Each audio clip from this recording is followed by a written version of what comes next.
അജപാലകൻ ഇന്നും മെയ് മാസം 8-ാം തീയതി ശനിയാഴ്ച വിശുദ്ധ കുർബാനയിലെ വായന ലൂക്കയുടെ സുവിശേഷം 7-ാമത്തെ അധ്യായത്തിൽ 1 മുതൽ.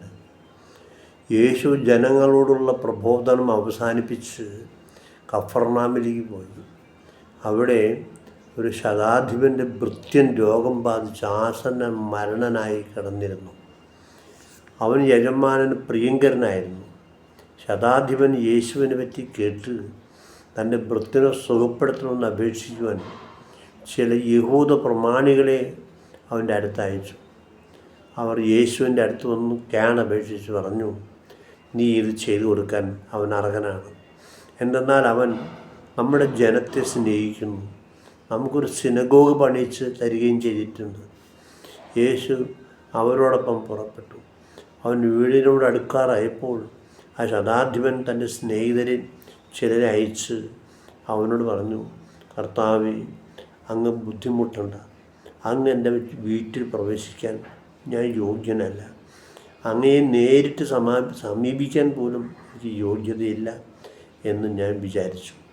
അങ്ങൊരു വാക്ക് ഉച്ചരിച്ചാൽ മാത്രം മതി, എൻ്റെ ഭൃത്യൻ സുഖപ്പെട്ടുകൊള്ളും. കാരണം ഞാനും അധികാരത്തിന് കീഴ്പ്പെട്ടവനാണ്, എൻ്റെ കീഴിലും പടയാളികളുണ്ട്. ഞാൻ ഒരുവനോട് പോവുക എന്ന് പറയുമ്പോൾ അവൻ പോകുന്നു, വേറൊരുവനോട് വരിക എന്ന് പറയുമ്പോൾ അവൻ വരുന്നു, എൻ്റെ ദാസനോട് ഇത് ചെയ്യുക എന്ന് പറയുമ്പോൾ അവൻ ചെയ്യുന്നു. ഇത് കേട്ട് അവനെപ്പറ്റി വിസ്മയിച്ചു. യേശു തൻ്റെ അനുഗമിച്ച ജനക്കൂട്ടത്തിൽ നേരെ തിരിഞ്ഞ് പറഞ്ഞു, ഞാൻ നിങ്ങളോട് പറയുന്നു, ഇസ്രായേലിൽ പോലും ഇതുപോലുള്ള വിശ്വാസം ഞാൻ കണ്ടിട്ടില്ല. അയക്കപ്പെട്ടവർ തിരിച്ചു ചെന്നപ്പോൾ ആ ഭൃത്യൻ സുഖപ്പെട്ടിരിക്കുന്നതായി കണ്ടു. നമ്മുടെ കർത്താവായ മിശിഹായ ക്രിസ്തു. സ്നേഹം നിറഞ്ഞവരെയും, ഇന്നത്തെ സുവിശേഷത്തിൻ്റെ സന്ദേശം ജനതകളും വിശ്വാസത്തിരിക്കുന്നതാണ്. 2-ാം വത്തിക്കാൻ സുവർണദോസിൻ്റെ ഒരു പ്രമാണരേഖയുടെ പേര് തന്നെ ലൂമൻ ജെൻസിം എന്നാണ്. ഈശോ ജനതകളുടെ പ്രകാശമാണെന്നാണ് എൻ്റെ അർത്ഥം.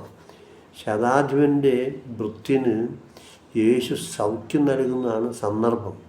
ശതാധിപൻ യഹൂദനല്ല എന്ന് മാത്രമല്ല, വിജാതീയരുടെ സമുന്നതനായ ഒരു നേതാവ് കൂടിയാണ്.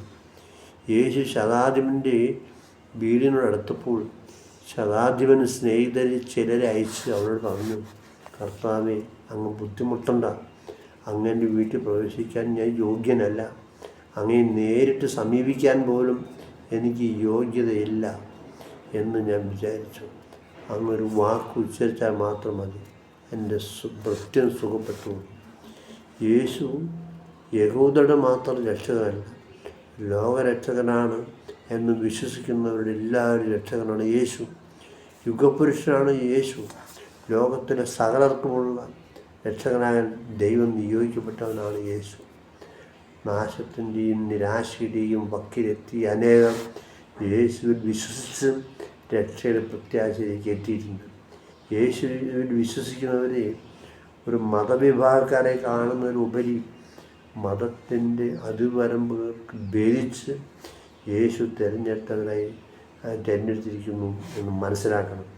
യേശു വിശ്വസിക്കുന്നവരെ ഒരേ ഒരു ആദർശം സ്നേഹമാണ്, ദൈവസ്നേഹവും സഹോദര സ്നേഹവും. മതങ്ങളെ മനുഷ്യൻ സൃഷ്ടിച്ചുവെന്ന് വയലാർ പാടിയത് നമുക്കറിയാം. വേർതിരിവിൻ്റെയും അഹങ്കാരത്തിൻ്റെയും പരസ്പര വിദ്വേഷത്തിൻ്റെയും നിറം മതത്തിന് ലഭിക്കുകയും കൂടി ചെയ്തിട്ടുണ്ട്. ദൈവത്തെ സ്നേഹിക്കുകയും സഹോദരനെ വെറുക്കുകയും ചെയ്യുന്നവൻ വ്യാജനാണെന്ന് വിശുദ്ധ യോഹന്നാൻ ഗുണദോഷിച്ചിട്ടുണ്ട്. വർണ്ണവിവേചനപ്പുറം, മതവ്യത്യാസങ്ങൾക്കപ്പുറം, വിഭാഗീയതയ്ക്കുപരി ദൈവസ്നേഹവും സഹോദര സ്നേഹവും സഹോദരനെ സ്നേഹിക്കുകയും ആദരിക്കുകയും ചെയ്യുന്നവരെല്ലാം അജ്ഞാത ക്രൈസ്തവരാണ്. പരസ്പരം വെറുക്കുന്നവർ ക്രിസ്തു മതവിശ്വാസി ആയാൽ പോലും ഒരു ക്രൈസ്തവനല്ല എന്ന് നമ്മൾ തിരിച്ചറിയണം.